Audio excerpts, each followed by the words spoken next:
उसको बिहार से नस्तो नाबूद करने का ये लोग जो प्रोपेगेंडा चलाए हुए थे। मैं क्या बताऊं, आप लोग मीडिया बंधु भाई हैं, आप लोग सब जानते हैं, लेकिन मैं बता दे रहा हूं आपके चैनल से कि बिहार में अगर सबसे पहले किसी का सीट अगर क्लियर होगा तो वो आदरणीय राजेश रंजन पप्पू यादव का 1 बजे तक सीट क्लियर हो जाएगा। महागठबंधन दूर दूर तक नहीं रहेगा। पप्पू यादव 12 से 1 बजे तक जीत हासिल कर लेगा। आपके मीडिया के माध्यम से मैं बोल रहा हूँ।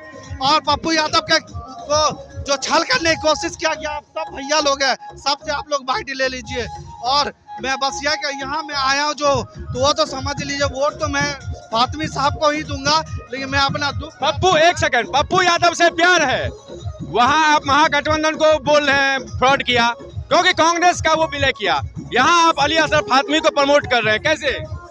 देखिए ठीक है, हम लोग जो है हमारे आदरणीय राजेश रंजन पप्पू यादव भी महागठबंधन में ही है।